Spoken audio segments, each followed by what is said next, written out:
In this video, I show you an unboxing of Harakiri Blades of Honor. But before we get into today's video, just want to share with you what the GGGGs are for this month.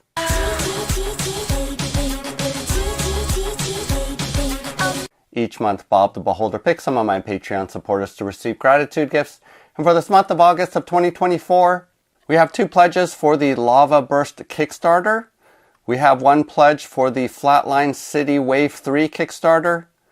We have this Funk Recall UV Light Curing Putty, this Silver Dragon miniature from Tonaris Adventures, and $100 going towards the Rapid Fire Dice Box, which my Patreon supporters voted upon. Go ahead and use the link below to go to my Patreon page where you can get in on the chance of receiving one of these gratitude gifts, as Bob is going to be making his picks this Sunday.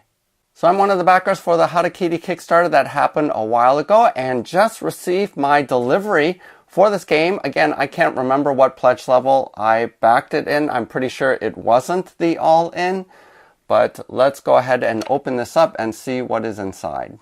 I am actually wondering whether or not I'm going to keep this game because I have so many campaign games going on. But let's see here. Quite a number of boxes in here. I know that they raised over $1 million for this game. Oh my gosh, this is super heavy. I think this is the base box.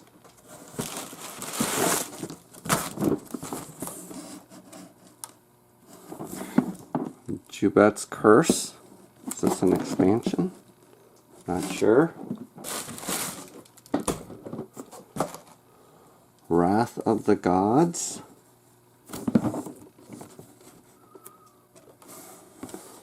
This is an expansion.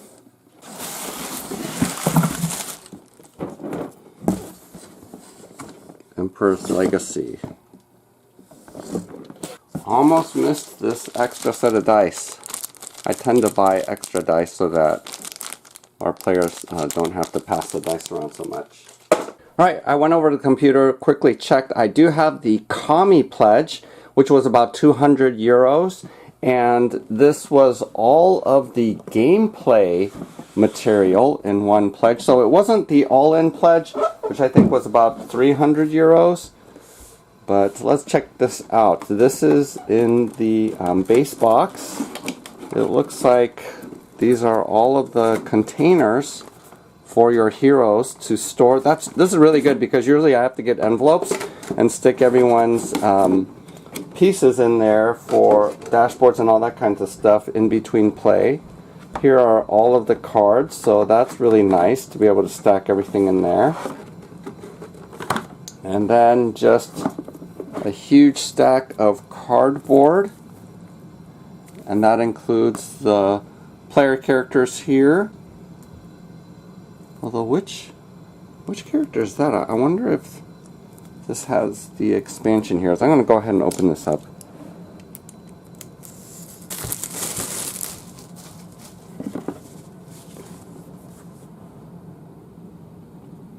So I do think these might be the expansion characters because I don't think Akane are in the base box, but because I think the base characters are these 4.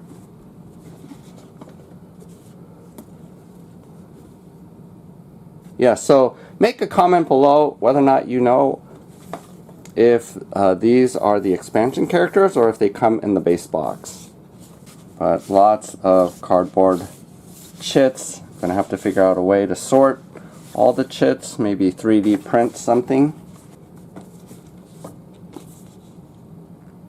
Exploration phase rulebook. So there are 2 phases to this game that I saw.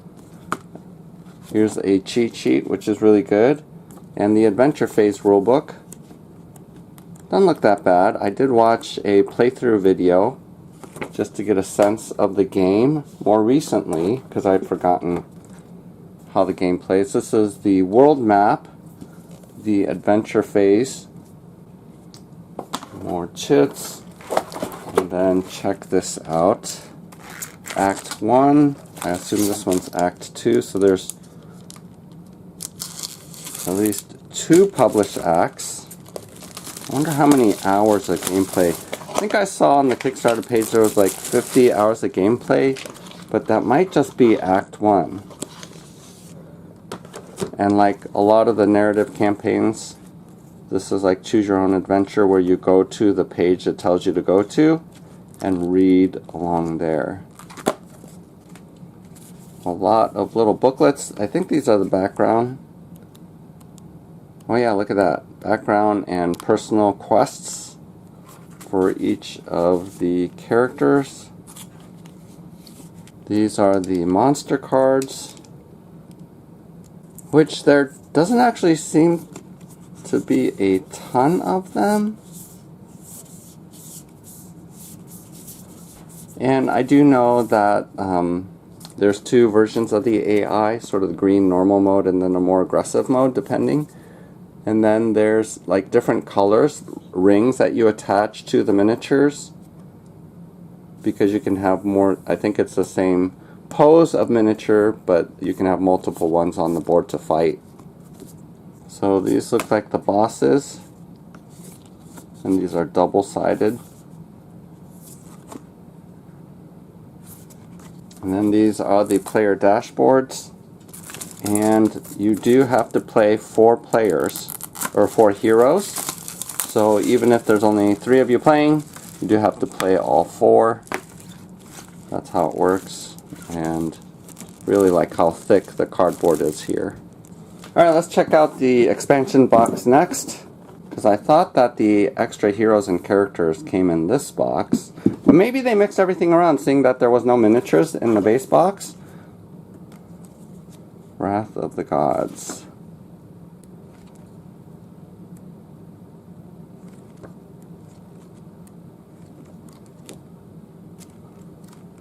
So yeah, I'm not sure when you add this. Do you add this when you start off right off the bat, or are you supposed to add this at a different point? But here we do have some miniatures, so check that out. So we have this really big Asian dragon. Let's see the details of this.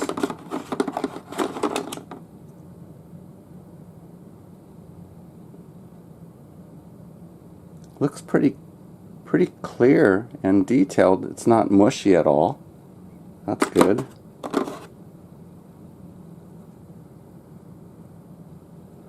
To be honest, I will probably mostly use my Forbidden Fortress from Flying Frog Games, because I have hundreds of already painted up miniatures from that Asian themed, Japanese themed game. But these miniatures look pretty cool, so I don't know, I'd be tempted to paint these up as well. But yeah, I think this is the expansion box with 4 additional heroes that you have an option to play. And then looks like added content as well to add to the base game. So I wonder, again, if it's integrated or if it's a separate adventure. Not 100% sure, but that's cool that it includes that. Let's check this out. I think this box is probably all the miniatures from the base box, as well as stretch goals. Yes, check it out. In fact, components here for the dice, all that kinds of stuff. I mean, the amount of detail there is pretty incredible. So, good job on the miniatures, Synergic Games. And it looks like there are 6 different options for most of the miniatures. And then, are these enemies or heroes? Oh, this is a hero. I know that I recognize him.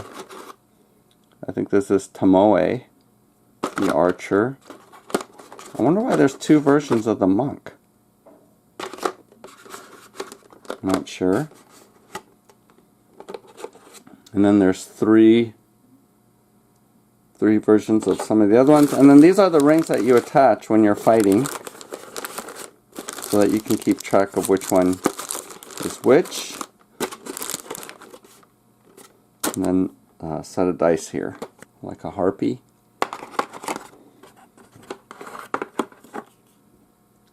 Is this an Oni, maybe?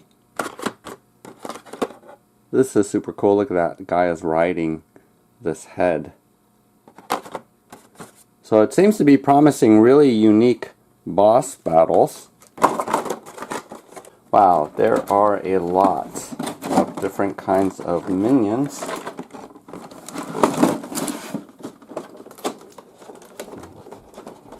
I'm not going to open all of it. Oh look, you can put in some chits in here. Check it out.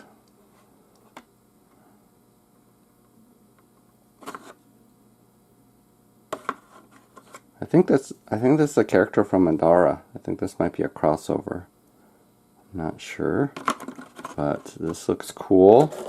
Now the reason why I'm sort of considering whether or not I should keep this game is because I have so many campaign games right now, and it has to be pretty remarkable for me to keep it because I just have a lot going on right now. And if it's just an okay game, I don't think it's good enough for me to keep. It has to be excellent. So I'm going to wait and see. The big reason why I might keep this still is because I do have a group of friends who I think would be interested in playing this game, and I am wrapping up my Tanaris Adventures game. So this might be something that I do keep. You know, I do love the art though. The artwork is just amazing and beautiful. And because I have hundreds of Japanese themed miniatures already painted up from Forbidden Fortress, that's another reason why I might keep it. Because I can get started playing right away without waiting to paint up a lot of the miniatures. And over time I can just take my time painting these up. Secret envelopes. Oh wow, there's a bunch of secret stuff. You know what? If I remember correctly, I think this is the solo option that you can play. Yeah, this is solo. Yep.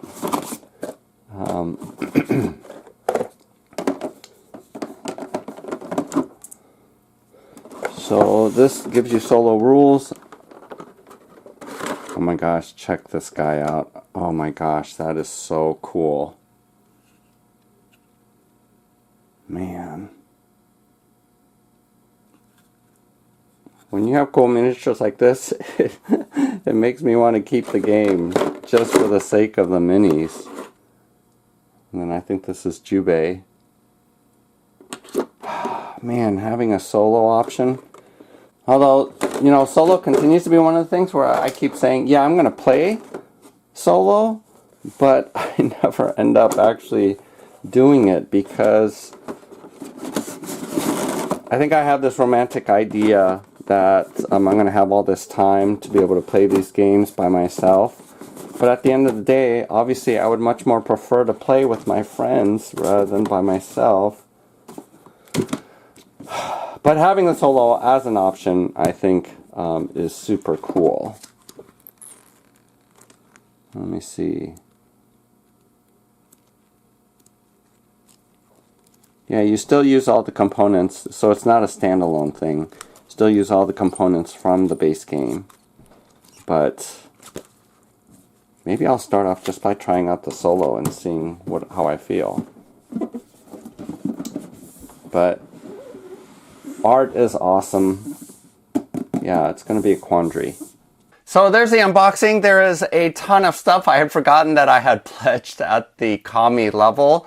So I thought I was just getting the base box, but apparently I got all the gameplay materials. So, man, I am a little bit wavering whether or not I should keep this game or to be one of the gratitude gifts. But I think after opening it up and seeing the components, seeing the quality of the components, seeing the artwork that I really think looks amazing, I think I'm actually going to keep it and try out the game. The one reason why I might not is because I do have Shadows of Brimstone Forbidden Fortress, which I think is amazingly fun, just like most of the Shadows of Brimstone stuff. But the one thing that I don't like about Forbidden Fortress is that there is no narrative. There's nothing tying the pieces together or providing any motivations for why you're going around to these different places. And Harakiri, I feel like, would provide some of the narration. I mean, the storybook is much, much deeper and longer than anything that's provided in Shadows of Brimstone. So as long as sort of the level up mechanics is as enjoyable as it is for Forbidden Fortress, I think I will like this game. I do know that there is an adventure whole world map phase that is pretty involved and deep, and so that provides motivations for why you're going into the encounter phase of the game. And because I do have a group in mind that I do want to start up a campaign like this, some of my Japanese friends, I do think I will hold on to this game and at least give it a try. And I might just, again, start off with the solo, especially just to learn the game and to see whether or not I like it. But at least from the outset, I had intentions of not keeping this game just because, again, I have so many campaign games going on right now, and I have even more that are going to be shipping to me. So maybe I'll end up later on, if one of those games delivers, that will become one of the gratitude gifts.